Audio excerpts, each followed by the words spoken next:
Oh my!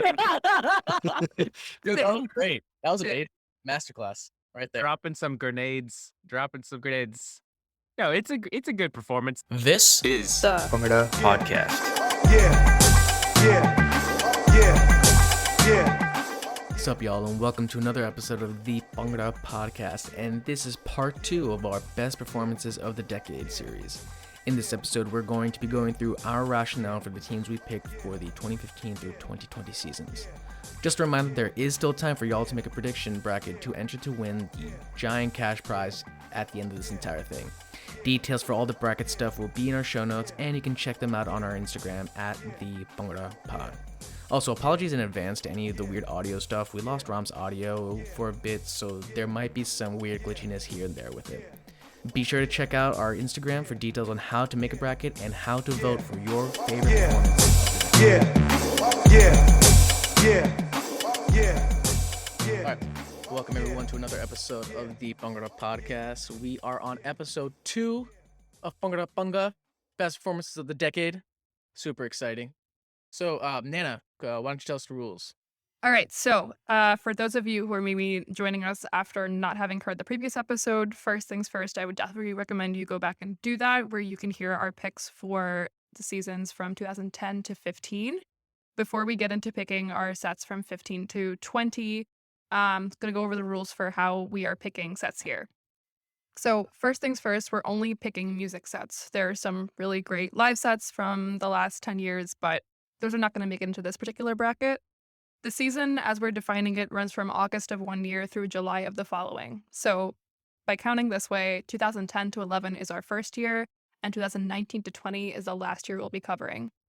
We also, in the spirit of fairness and to keep things interesting across different teams and academies and different years, we're putting a maximum of 2 sets per team in the final bracket. Also be aware teams are only being compared to other sets in that given season. So even if there's another set in a different season that's better or worse than the one that we're talking about, we're only comparing against whatever is in the season. So first season that we're going to cover in today's episode is 2015 to 16. Sid, you want to break down what we've got going on this year? Hey, everybody. So in 2015 to 2016, we have a lot of teams. This is the most amount of teams that we put out. And again, to kind of circle back on how we came up with the teams, all of us put in 2 teams. And so that's why when you have all of us selecting 2 different teams, we get multitude of answers. So let's go through them first. Give a shout out to Base at Bruin 2016. Wonderful performance. The guys from Australia came and made their mark on the world. That video has so many views because it's the first time an Australian team came and really had an epic performance. Next, we have FCB at Mela 2016. Shout out to us, the only team to beat the future winner of this year. Then we have DRP at Bruin, an epic set. We knew right when they were done performing that DRP was going to win. We knew whenever they brought out the ribbons that it was probably over, and then finally when they were finally done, it was actually over. Next we have FCB at Bruin, where we went 20.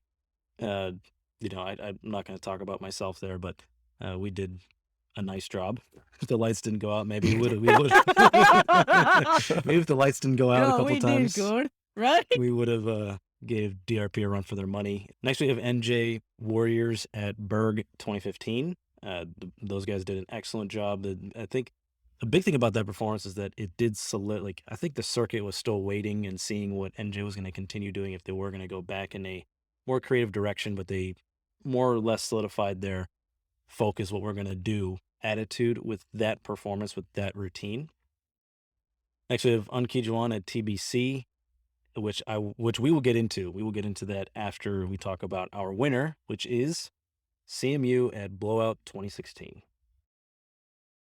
Yeah, so CMU at Blowout, I can tell you, as someone who was like a collegiate dancer when this set came out, I was blown away, as I think was most of the circuit when that video was released.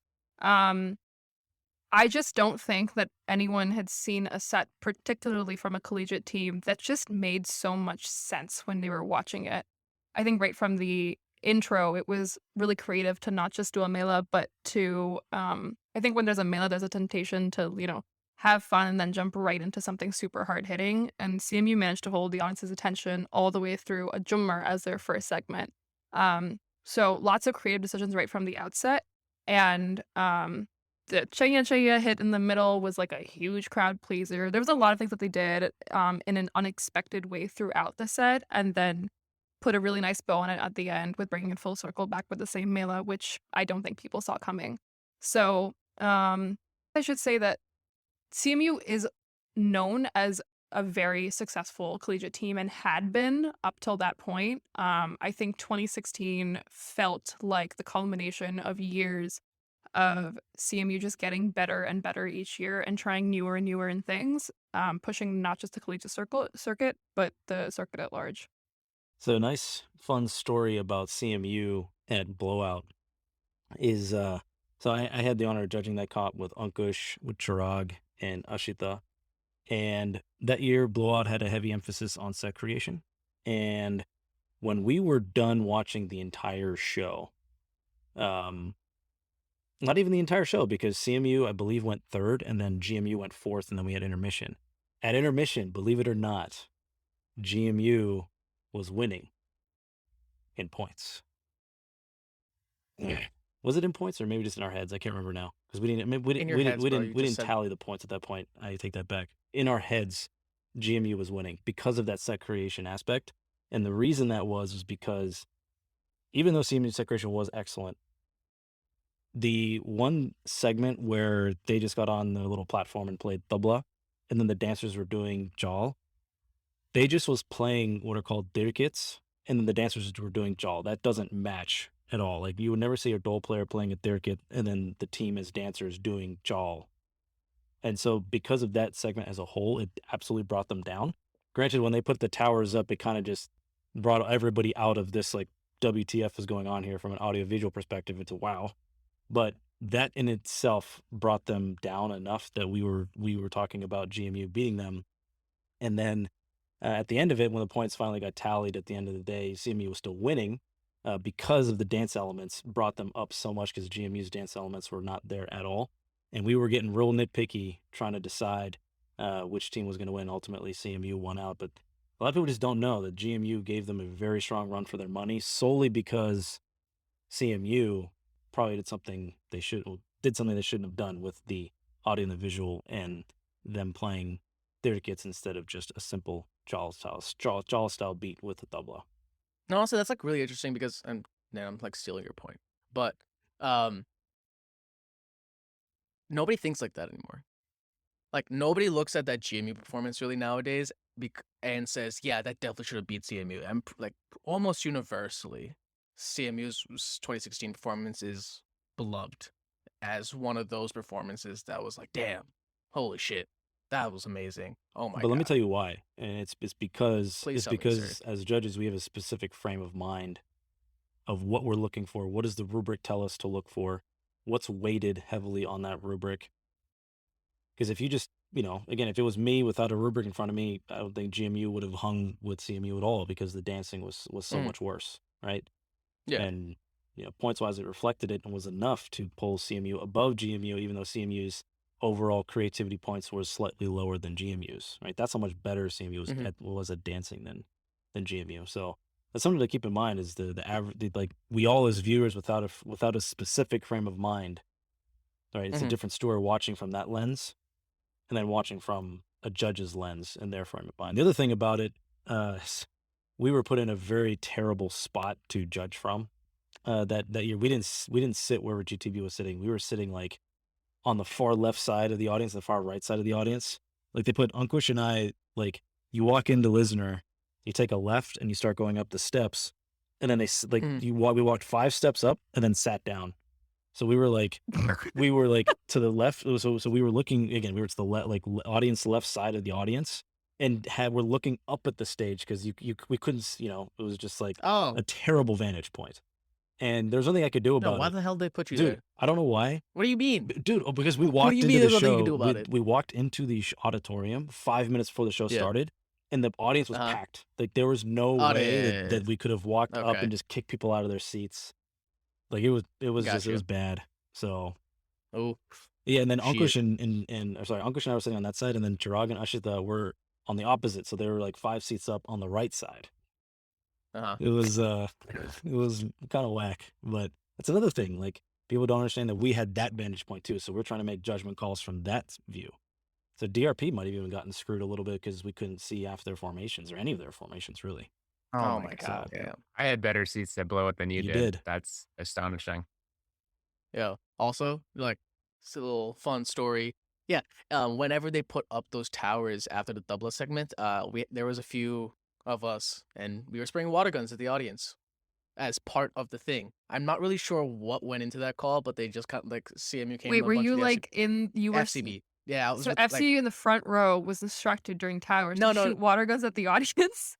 No, so we were like side stage, Oh. and during the thing, like a bunch of the CMU people and a few of the FCB guys, we were like, pew pew pew pew. It's like at the audience. I'm not really sure why they asked us to do that, but that did happen. So if you were in the first like 3 rows, I'm sorry, but yeah. I will say some people in the audience did say that performance made them wet. So Okay. Okay. All right, so moving on, 2016 to 17 season. This was actually a year unlike the previous year where, Sid outlined a whole bunch of teams that we all kind of put forward. We all had different picks.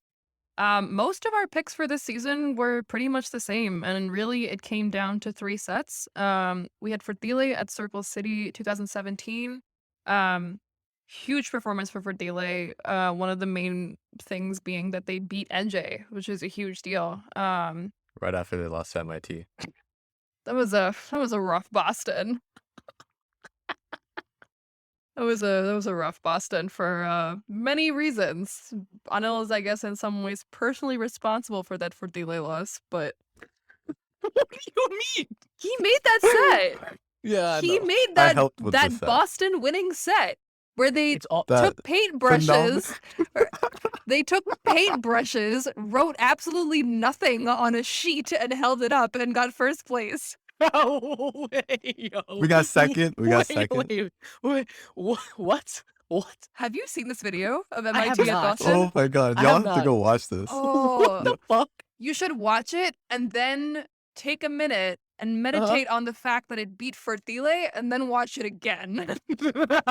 Yo, what do you mean you painted some shit on a board and held it up? We literally that.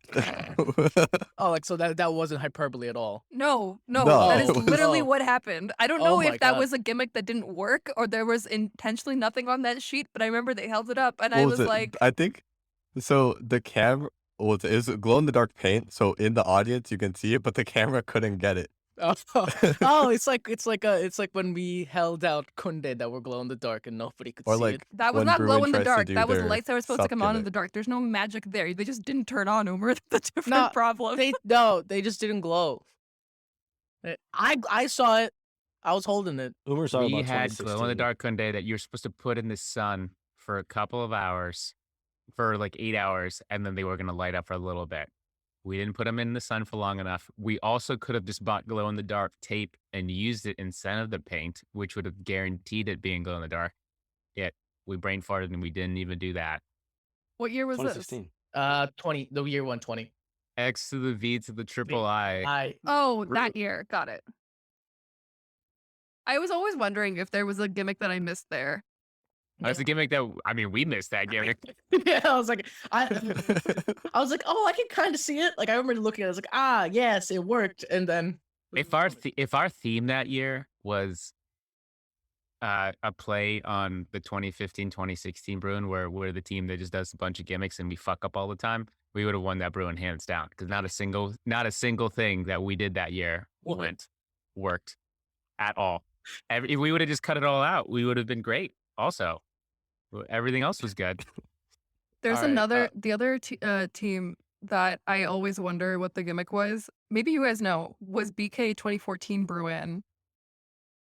Oh, yeah, when they went to the back and the lights just shut off. Yeah, I always wanted to know what that was. It's a reference to Yeah, it's a I reference to a don't know hip hop what that- video. It's a No, reference to a that's a hip-hop video. different. I know that. I know Oh, that one. oh. It was for their Kunda gimmick. Yeah, They yeah. went back with their Kunda, and then the lights just went off. And then nothing And then they came out, happened. and then they just kept dancing, and I was like, oh. It's not taking a break, guys. Yeah. It's We did the same- nice. We did the same thing at Fever when we realized we were dancing for that 9 minutes. We just turned the lights off after Kunda. Bring them out, bring them out, bring them out, bring them out, and nothing And will come out, sir. The best, Like, and, what?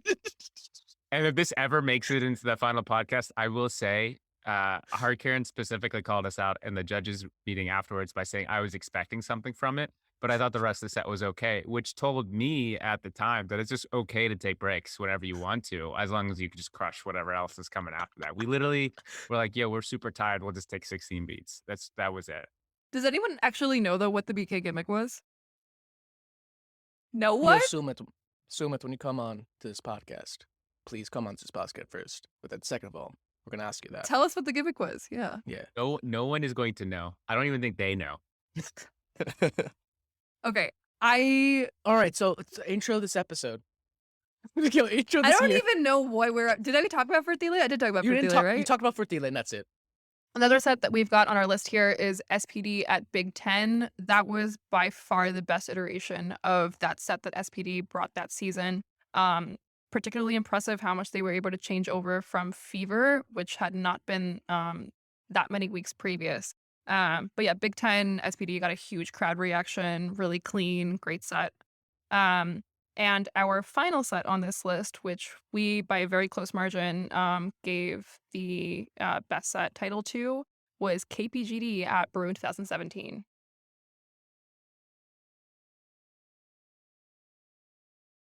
Y'all gonna do me like that, make me give the summary for this one. I see how it is. See, KBGD and SPD, it's really comparing apples and oranges. You could literally pull them up on YouTube, and if you have a big enough monitor where you can put them side by side and just read the YouTube comments, you could completely tell that it struck a chord with two different sets of people. Specifically on the SPD side, it's very much like this is the essence of Bhangra. I'm so proud of you, Punjabi. Like culturally, it's like it hits a lot of the right notes, and I think from a dancing perspective, it hits the right notes. And then on the KBG video, it's like this is amazing. This was such an entertaining performance. It also hits a lot of notes culturally, but not so much from the Punjabi aspect, just the evolution of Bhangra, and then the music components of that.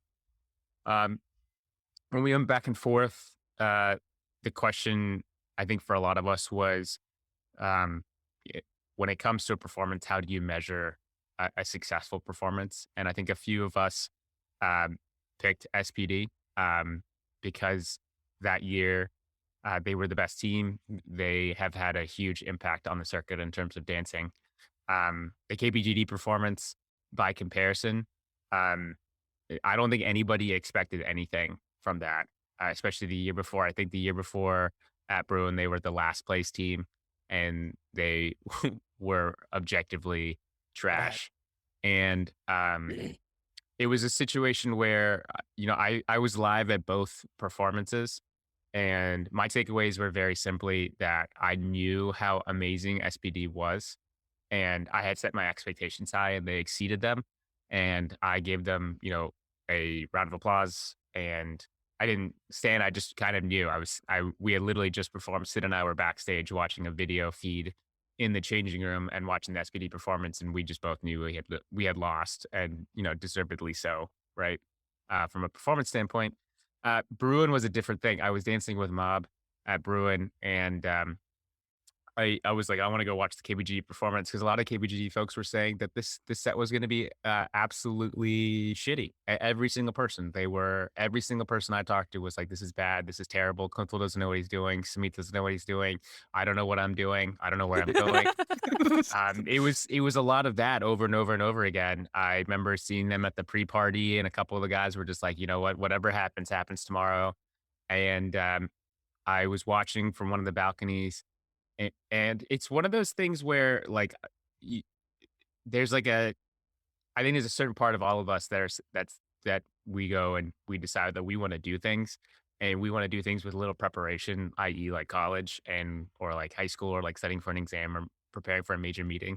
And I think like 5% of the time we think about like, hey, what if we just did this with no preparation and we just winged it and then just hope that the stars aligned, that it would make sense and it would resonate. And that's what happened with the KBG performance. It just seemed like every single thing that they did, um, every single segment hit super, super hard with everybody and the expectations from a Bruin standpoint.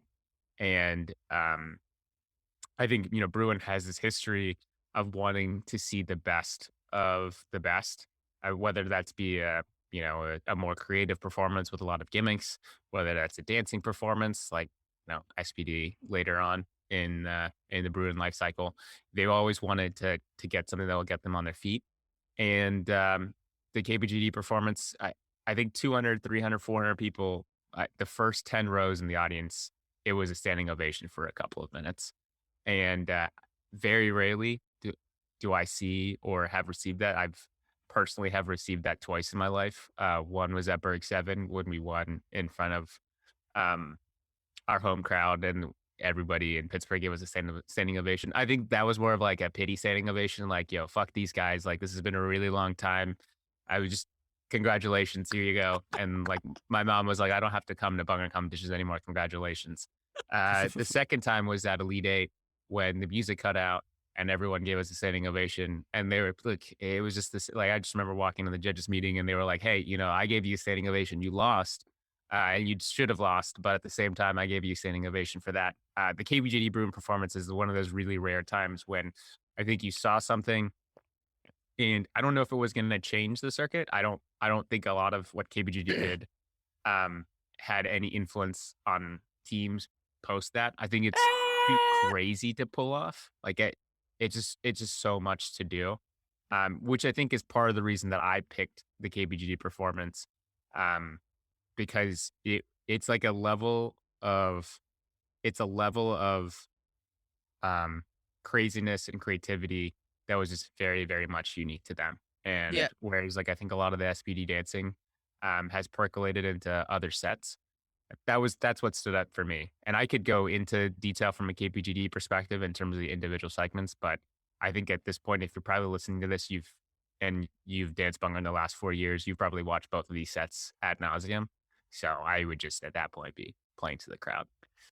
I would disagree though, Ram. It definitely changed. Like, I think KPG's performance did change circuit. Mainly Bruin though, because ever since that year, it's kind of just been like, yo, who had the hottest theme? And we all turned into fusion teams for like one disagree. competition. With Umar's statement. What do you mean? What? So I think that I don't think There are literally themed performances now, sir. yeah, well that's just a choice that teams decide to make. But I could Yeah, I make know, like because probably because of KPGD well and how. let me how- just let me elaborate. No. So to your first point, Go. we take a look at this past Bruin that I judged. AEG in 2013 would have beaten all of the teams there, and that wasn't themed. Okay. So I don't Okay, want to. that's So fine, I don't. I I'm telling you. disagree with the fact that just because you have a theme means you're going to win, or just because you have a theme. Man, did I say that's that? what you're implying right now. That is absolutely not what I'm implying. I am telling. You- I'm saying but- to change how people approach Exactly. sets. So that's the idea. If we don't have this, then we can't win. Is why you do what you're saying, and I'm telling you that I'm not saying that though. I'm just saying that there are now teams that make because themed that's what they sets. think, That didn't and happen before this what I'm- performance, and now it does. U- It's an Umar, influence. what I am telling you is because you are saying it is an influence means that teams think that they have to do it, otherwise they wouldn't do it. People have made thematic sets before in the past, right? And while there mean- might be a greater uptake in thematic performances at Bruin, I would say that that is still not as big of a change as I mean, how SPD has completely changed. I mean, agreed. I'm also not saying that SPD's influence was less than KPGD. I mean, anybody who says that I mean, is stupid. Umar, Fodge has been doing a theme since day one almost for their own team, Agreed. right? I understand. Like- I'm saying there are now more. I don't know. There are more teams. I'm not Okay, gonna no, convince hold you. on. I have a question. How many other sets do we know? And I don't have a position on this actually. I'm just listening to you guys talk about this. But how many other sets are there that have storyline sort of themes. Via I think Rancha. This KPGD again, but other than them, No, I know, no, Bond, I know. prior to this 2017 Bruin sets, how many other sets had like storyline theme? And I don't know if you guys Fudge. consider the Bruins set I mean, a yeah, that's it. storyline theme, but like I'd Or theme consider theme. KPGD a storyline at Bruin. And I'm just wondering how many there were before that, because I can definitely point to quite a few after that. I don't know how many there were before that. see, I guess I don't. When you said the word storyline, I don't remember any off the top of my head. I think that if you want to use the word theme, where Van City did singers, GGW Yeah, that was did after. the Avengers. Avengers. After. you know, Fodge has been doing a theme their entire lifespan. Absolutely. I don't think that KPGD is like But innovation storyline, on then themes. no. Storyline, no. All I'm saying, guys, all I'm saying, KBGD did their theme performance, and now there are more theme performances. Can we all agree on that very simple fact? I think I agree with you if we talk about themes beyond just like I would say that Fodge's theme is like a team identity more than it is like a thing that goes into making decisions about like the actual set construction, right? It's a thing that they kind of keep harkening back to the same way that other teams do with like signature moves and stuff like that and Vardy, but it's not Shing, shing, shing. right. Things like that where it's things like that where it's team identity, not necessarily a thing that defines set construction. Mhm. I think I agree with Umar if I take the angle of it being a storyline thing. I think that the uptick in performances that attempted to tell a story happened after KPGD at Bruin. There's a lot. Empire actually has brought Bruin performances with themes to like really, really obvious themes. Bruin Please tell yeah. Bruin 2016 base came and they had like they sort of had like a setup, right? Where like they sort of had a storyline where they were fugitives and they had the Jugga thing, but like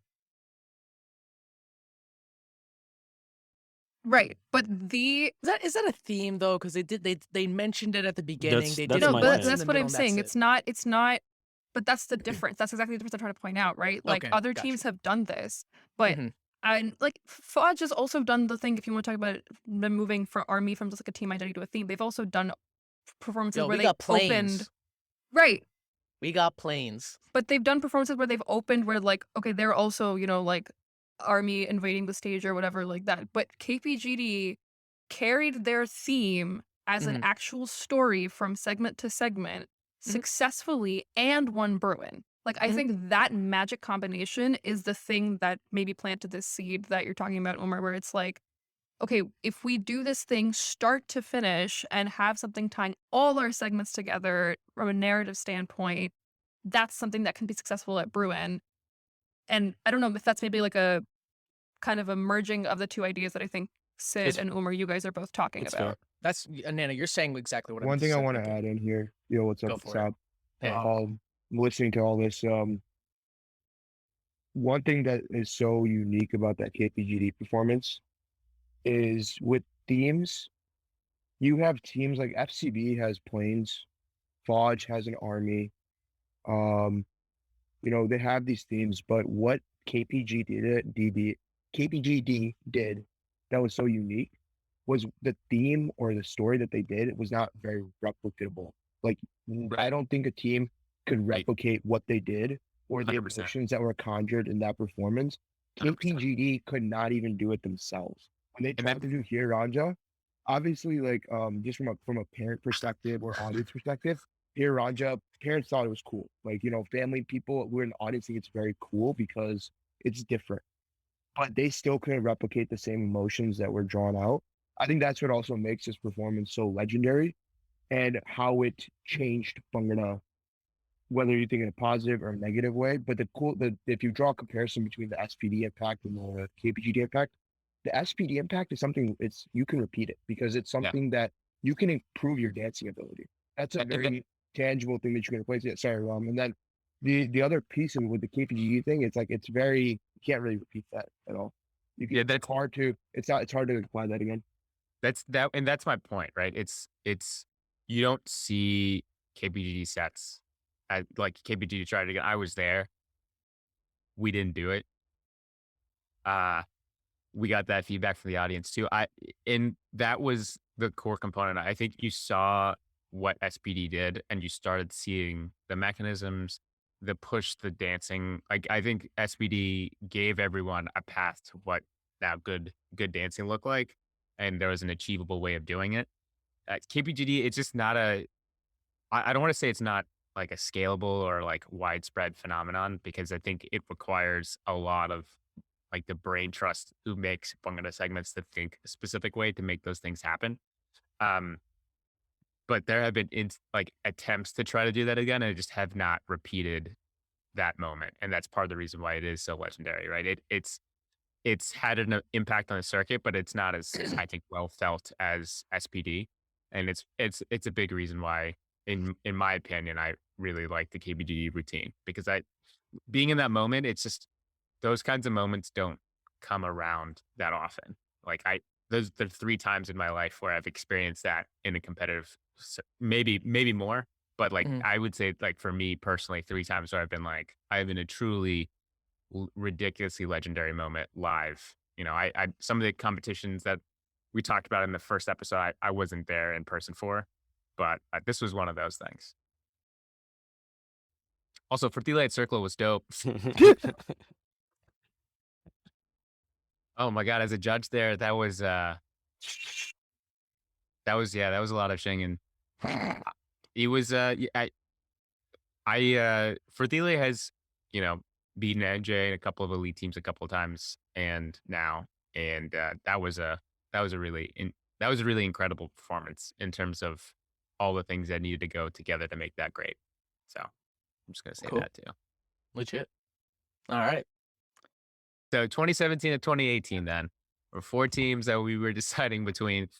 A couple of teams from Bruin. So there was DDR at Bruin, which was a momentous performance for a variety of different reasons, most notably for the number of people that appeared on stage at that time.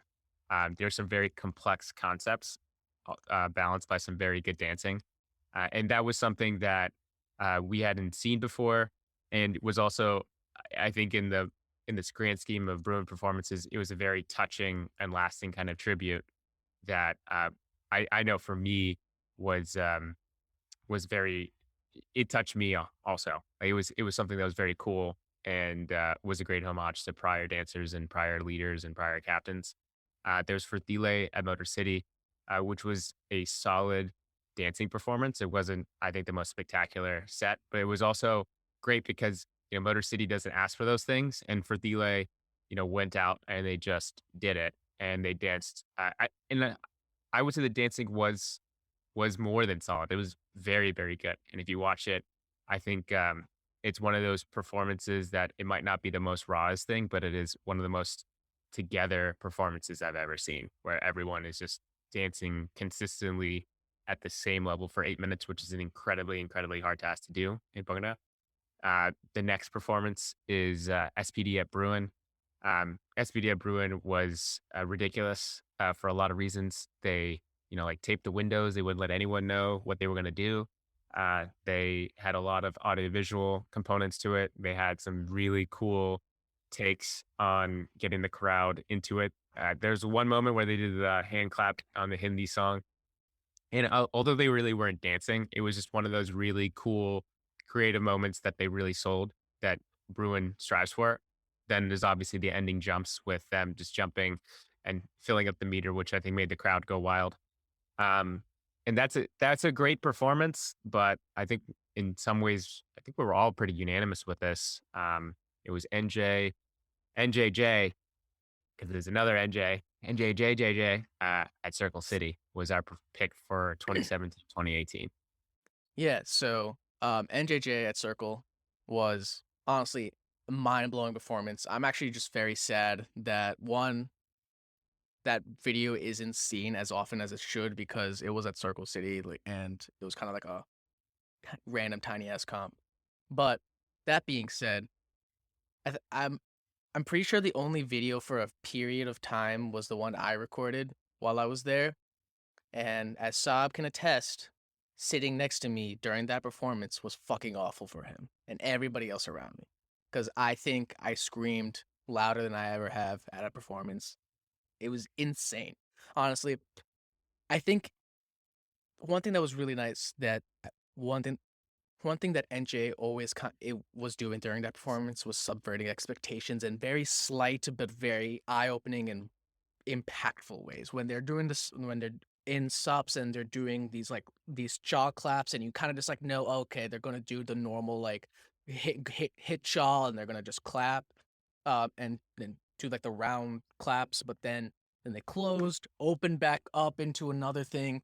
That was a super huge moment for me. That the mall segment, and personally, I think the mall segments throughout the circuit have been getting kind of bland in terms of just going around the circle, doing some formations, doing whatever. And the formational concepts in this performance were absolutely stunning. Everybody lost their mind over it. The Kunde segment, fantastic. You could just like watch performance, and one thing that Ram and Sid always told me when I was first making sets is that you need to capture the audience's attention and make them go like, oh shit, at least like every 30 to 45 seconds. And that was a performance that, without a lot of gimmicks, did that over and over and over and over and over and over and over again. And it was just absolutely fantastic. One slight thing, so in my recording, um, all like NJ does is they do this thing where they like pull their kunde to the side and then just like slide like this. Like they have their kunde over their head, then they just slide like this. I kid you not, I don't know what it was, but like when I was watching that and like they didn't so in sync, I thought the floor shifted, and I like my hand, like I literally was like, yo, what just happened? Did the floor literally just shift to the right? But nah, and then I watched it again. I was like, I think I was high or something. I don't know. Yeah, I But remember when that video came out, I think I was in practice and Mhm. I was just like checking my phone in between runs or something like that. And so I was like, oh, this video's up. Let me just click on it and see what's happening. Mhm. And I watched the first like minute. And you know the beginning where they have those like that they make that square where they just move the lines Yeah. all the way across? Yeah. Like before the sets even really started, I saw Mhm. that, my jaw hit the floor, and I was like, okay, practice is canceled. We're all just gonna sit here and watch this video. Because I mean, the fact that you can pack that much into the opening like minute of the set, not Mhm. even, it was less than a minute. The fact that you can pack that much in such a short period of time before the set's even really begun, it Mhm. just set this tone. And I can only imagine what it was like live, where it was just like, you'd better pay attention or you're gonna miss something because this set Mhm. is about to be insane. And it really delivered on whatever promise it made to the audience in the first 30 seconds. Yeah. And also one thing that was really interesting is that square formation, ever since I saw that performance, I've seen it pop up a million times. Like I have seen so many teams rip that mechanism in like slightly subtle ways, but that was the first time I kind of saw like there are plenty of sequences, like 5, 6, 3, 4, 6 beat sequences that people like will copy from another team over and over again, like the Shiv Chun step or like something like that, which kind of propagate. That was like for me personally the first time I saw like a formational mechanism get iterated and repeat throughout a performance over and over again. Yeah. So that was like Because I it think was a yeah. I think the reason that people kind of go to that set over and over again for like more and more things they can take is because I think honestly, I think people saw that and were like exactly what you were saying earlier. It was just no one expected that. No one else felt like they could have come up with it. And so they were like, oh, well, if this is just out here now and no one ever else is going to come and do this again, I guess it's like fair game almost, which, I mean, on the other hand, it's so unique that everyone knows exactly where that came from. Yeah. Regardless, fantastic fucking performance. Fucking loved it. Like I'm pretty sure I went to Circle on a whim, and so glad I went. Yeah, for But yeah. especially it's what I think the other thing that's like I think this season was also a really great season, and that's why um that's part of the reason why actually we had so few teams that we were kind of picking from because we knew it was such a good season that whatever we picked was really really good to begin with. Mhm. And then on top of that, the fact that this decision, while it was close in the sense that like we talked about the merits of all of these sets a lot, but when it came down to voting, this was unanimous for us, and that just says so much about what a phenomenal set it was for such a phenomenal season overall. Yeah. All right. Anybody have anything else to say? Can't wait for the social media feedback on this one. So next season is 2018-2019 season. So first we got Fudge at Vice City. If anybody wants to know about the most legendary competition in the past like 4 years, it is Fudge at Vice City. Arnold, did you perform in that one? Yeah, I did. Can you like give me like a quick like 30-second shit show recap Of Vice as a whole. as of Vice as a whole? I'll start with like the Thursday before the comp. I was at TD Garden watching a Lakers Celtic game when the captain's WhatsApp group started blowing up, and I looked at it, and not only was I just sitting by a basketball court, I looked at the group chat saying that our new stage is a basketball court, and that's where the shit show started. Honestly, like after that, when we got there, there's no. I heard that they had not set up their transportation for like getting teams from an airport to the place where the comp or to the hotel, and they said that it was in Miami, so they told everybody to go to the Miami airport, when in fact it was in a small town called Boca Raton, about 45 minutes from that airport, which also had an airport near it, and they told nobody to go to that airport. So Great. then I believe one of the teams from California came, and they were the first team to land there. And the guy who had the comp had them book all the transportation vans because he had never done it, and he forgot his ID to do it. So there's the second part of the shit show. The third part is that the mixer ends up it was supposed to be at 6, and it got pushed to 10:30, I believe. Hype. And we were all kind of just sitting there with the judges, figuring out. The judges didn't even know what they were doing for the competition. They'd never met the organizer at that point. And then honestly, after that, it was just like all the teams kind of getting together to figure out what they wanted to do, how they wanted to go about the comp, and it was a very packed Basketball let me court. basketball court. As I must say, there was about, I think, 3 families there, plus the teams. So Yo, I remember like watching like that, and I definitely saw like 2 dudes like with a basketball. They were just trying to hoop, and like yeah, ended up like watching. I don't remember getting off stage and like looking at the entrance of the rec center, and there was like people just like there, like they came back from like some type of tennis practice or whatever they had there, and they're just like, oh, this is a cool thing going on. But yeah. Oh, also our liaison never showed up until I found her serving food at the end of the day after the performance, and she was like, "Oh, did you guys place?" And we're like, "Yeah, we placed first." She's like, "Are you guys Fosh?" And we're like, "Yeah." And she goes, "I'm your liaison," and we were like, "Where were you for the past like 3 days?" It's like, I So have news for Oh. you. You are not a liaison. Oh, great. Anyways, I just like, besides the shit show Vice that is was, like Vice is like our generation's Bhangra Blizzard. yes, indeed it is. But Vice actually Indeed it is, happened. except Blizzard didn't happen. though. It happened. For anybody who's curious about either of these performances, I will be linking the BTF threads in the show notes. Please read. Wonderful time. That Have is fun. that is the BTF that I miss. That is the Yeah. only thing I miss about old BTF is those Yeah. kinds of comp threads. Yes. Regardless about even without the shit show, that performance was still fantastic. Was that the first time y'all went co-ed? yeah, that was Yeah, our first time. First time they went co-ed. Anyways, after that, NJ Juarez at 6. Fantastic performance. The opening is very legendary. Everybody loves that opening, and that performance was absolutely wild. GCC at Bhangra Fest, arguably one of their GCC's best performances. Absolutely fantastic set. Absolutely fantastic performance. The formation, again, like you can just go, like, this is like GCC in general. Absolutely fantastic formational mechanisms, crazy energy. Like it is amazing, those performances. However, a very close decision again. We went with FCB at Berg 2018. Yeah, so for this decision, it was really close between FCB and GCC. Both were very phenomenal sets, but at the end of the day, it had to come down to the creativity level, and both the creativity and the dancing level that FCB brought. Though GCC had their great mechanisms here and there throughout the set, FCB's mechanisms, like always, they're fantastic. And not only were they just doing simple choreography within those mechanisms, they brought out like the the best thing I can talk about is, I believe, the Famuenya segment. Well, it was actually a multitude of segments, I believe, that are pushed into one, but the amount of different mechanisms within that segment just kind of blew my mind away. Everybody also talks about the Kunda toss at the end of the Kunda segment, but one thing I liked the most about the Kunda segment was the intro with the whole gimmick setup, where I don't even know how you guys got the Kunda to stick together like that.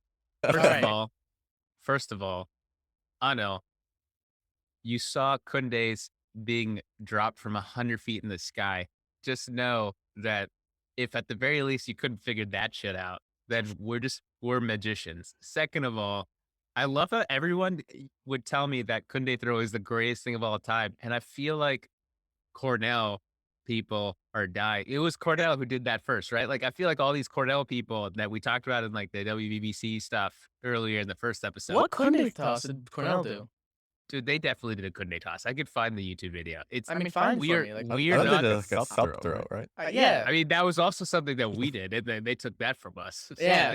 I think all is fair in Bhangra and Bhangra. All right. But Anyways. like, once again, I just think that FCB's creativity made their set, and their dancing level just made their set a lot better than the GCC set. In my opinion, I couldn't sit through the whole GCC set because I will point out the timestamp, 7 minutes 39 seconds. I don't know what they did there. I don't know what they were trying to do there, but it kind of just like tossed the set for me as a whole. I'm gonna look up what this timestamp is. What Yeah, I is was it? gonna say, what the 7:39. hell? Yeah, 7 minutes and 39 seconds. Okay, let's It was see. sloppy. It didn't really go. It was the third time they did chicken wings on a drop. That is like one thing I will say. They loved. I mean, listen, I love chickens. I like passionately I love. love chicken wings, Yeah. especially fried ones. Yeah, passionately love them. But I was like, yeah, even that's too much. You can't like do the same shit over and over again. Oh, this was this thing. Okay, it's right before the Libby segment. Oh man, I love this segment. Yeah. Okay, I mean, I will give it to you though that some of the hits were repetitive, especially like with the setup and stuff. But I don't know. I mean, I think that this is an issue that we're coming up against repeatedly. I think we're noticing like we're having to compare sets that are just so different, and arguably there's nothing more different than sets coming from two different circuits that don't even have the same like rubrics or the same they don't historically emphasize the same things, and so we're really looking at, like Ram said earlier, apples and oranges. Yeah, I don't know. I really like that GCC set, and I think that people don't give enough credit to the UK circuit the last couple years. I think in the past the criticism has been that They can't dance. right. I mean, yeah, to put it as others may put it bluntly, that the level of dancing is just not up to snuff with what's happening in the US, and I think to a large extent I agree with that. But the two caveats I would put on that is that I think you need to give some leeway for just stylistic differences. I also think that the other thing is that in the last couple of years, in particular, the level of dancing in the UK has gone up significantly, especially among the top, placing teams. Further down the list, I don't know if, the fourth place team at a UK comp is necessarily going to compete with the fourth place team at some of these, high tier US comps. But the GCC set that we're talking about from Bhangra Fest 2018, I think so many of the dancers had phenomenal energy all the way through. Quite a few of them think there's a guy in black and there's a guy in red who are just insane dancers, and I think that they would probably beat out quite a few of the US's top dancers. But I don't know. But to that, Go ahead. sorry, to that point, like after watching that set, GCC did have a couple phenomenal dancers, but on the opposite end, they also had many or as much weaker dancers. Yeah. Like, I think I want to say it was either orange or I think it was orange, but they just after sup, the kind of energy just died within like the lower half of the I need dancers. that snippet. Yeah, no, I mean, you're right. You're right. The whole teams as a whole are not at the same level across the board in terms of dancing. A lot of US teams are. But all of that aside, I think if you're looking at set construction, and maybe it's my personal preference, but the number of times that GCC did something on stage and it was just really, really clearly well orchestrated, well executed. Messy moments for sure. But I would argue that the FCB set also had plenty of messy moments. It's just a question of what you value more, which is something that I said the last episode too, I know. But yeah, for me, that GCC set just hit all the right notes. I was impressed with the energy level and with the creativity. Creativity definitely skewed more towards formations than choreography, whereas the FCB set creativity. Did both. Okay.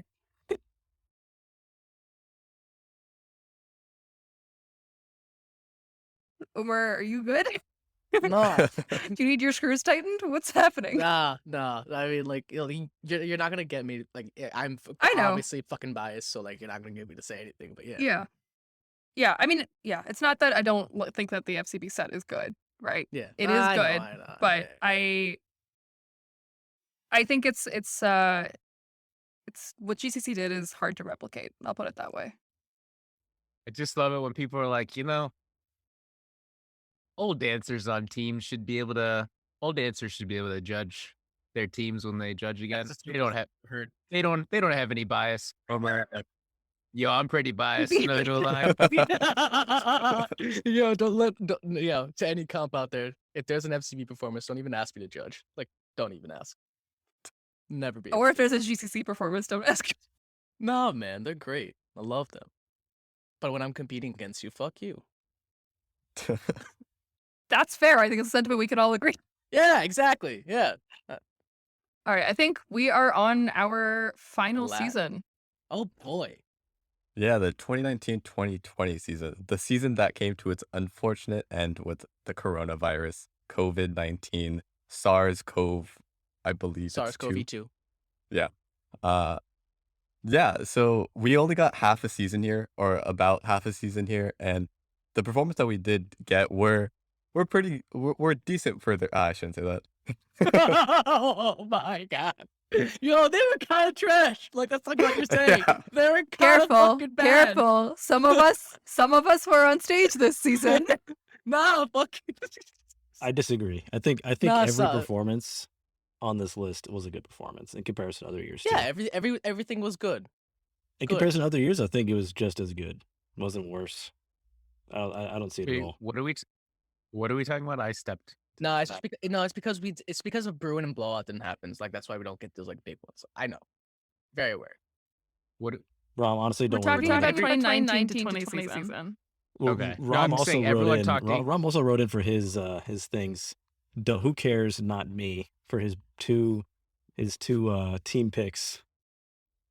I mean, I will go on record and say that there's just no possible way that anybody from this past year is going to win this thing. Because Unfortunately, you're right. everyone is just so COVID depressed. They're like, I don't know, screw this team. We didn't even have those comps. Exactly what Omer is saying. There's just no way. So So yeah, for the 2019-2020 season, the season that came to its unfortunate end with COVID-19, the coronavirus, SARS-CoV-2, we had sets from NDC, such as First Day at NDC, which was a very strong performance of theirs, especially that being their second performance. They really solidified who they were as a team and their identity. Following that, we had DDR at NDC as well, who also came out with Spinning, and that was... Give me some heads up at least, man. Okay, No, other than that- also Other happened than that, at I NDC think this the year. DDR performance at NDC was a very strong and clean performance. Everything up until that point, in my opinion, was pretty solid. The spinning could have done a little less spinning, but still effective at what it did. Following that, we had DRP at RDR, which I believe, in my opinion, was one of the strongest all-girls performances that year or that season. Not only did they come out and do what DRP does best, but they brought it out with phenomenal dancing as well. And a peacock. We also had, what was that? And a peacock. And a peacock, yes. We also had NJFL at Lob once again. Folk Lovers coming out and wrecking the stage as always. I can't really complain about any set that they ever brought out being bad. They were all phenomenal. Their subsegments are always mean. Their mixes are always bangers. It was just an overall great performance. But the performance that we ended up choosing as the best performance from the 2019-2020 season was for Dile at East Coast. I just, yo, just 1 second. You can put this in. You can not put this in. I just find it really funny that Fortile is handing NJFL their like 3rd loss. Well, With this. not to take away from Fertile at ECS, but because of our rules that only two performances from a single academy or a single team could make it into the bracket, we actually would have picked NJFL at LOB as the best performance of this season, but because we already have NJ Circle and NJ Warriors at Boston in 2013, we had to now pick Fertile at ECS. I did have the honor of being in that audience and being there live and getting to judge that performance. And for all the performances I've ever judged, and this, me genuinely saying this, that might be the best overall performance I've ever judged. Just top down, excellent dancers, the aura that they presented, even when it was only Surya and Bobby and they were just starting on stage. Before, like when it was just those two, you had this feeling that everything, whatever's about to happen, was going to be destructive, and they absolutely delivered on that. The focus on fundamentals was there. Every single person that came to the front of stage was murdering it. I remember a moment when Saab was in front, and he was doing sups. Like his sup was backwards from everybody. Like if his right hand was up in the air, everybody else's left hand was up in the air. So he was opposite of everybody else, but it looked like he had no idea because he was crushing it that hard. And it was kind of funny, but that's like just the aura that they were delivering to the entire audience, if that makes any sense, that it didn't matter what they were doing. It was amazing to watch, which is what you want from excellent performances, is that the dances are there selling every single moment about it.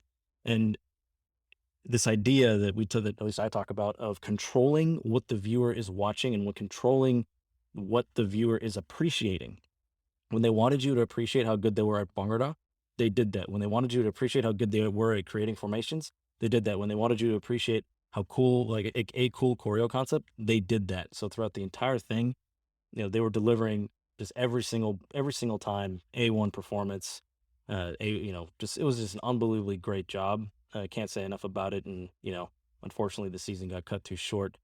I'm going to go ahead and say it. Maybe if we did have a Bruin, maybe if we did have a blowout, that ECS performance would still hang with anything that could have came, right? Because we on the rest of our picks, we didn't pick only Bruin sets. Right? We picked a Circle City set, right? So I don't agree with the idea that the season necessarily was a waste or something that was worse than others. I think that performance was very, very good, and they're our winner for 2019-2020. I think that before the season cut short, I had to watch that performance for this podcast, so I just want to throw that out there, that we had to do a little bit of homework before watching it.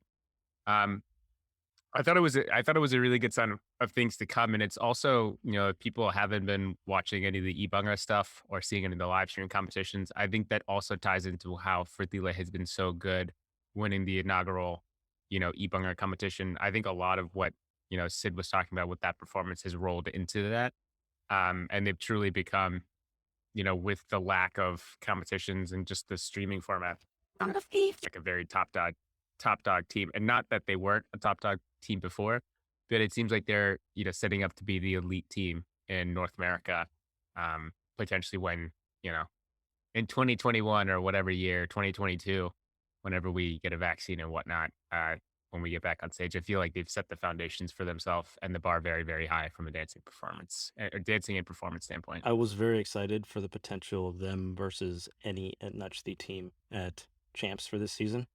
I think it was going to be a bloodbath for whichever NJ team showed up to play with Fertile. It just would have been a bloodbath, and it would have been amazing to watch. Yeah, I think the only weak link is Saab Grover. I think he just needs to stop dancing. And just do shares from wheelchairs. In jeans. In jeans. On one leg. Yeah. Thanks again for listening to another episode of the Bhangra podcast, and there is still 1 week left to make a prediction bracket before it all shuts down, so be sure to enter to win the pot of cash at the end of this entire thing, and vote for your favorite performances of the decade. Yeah.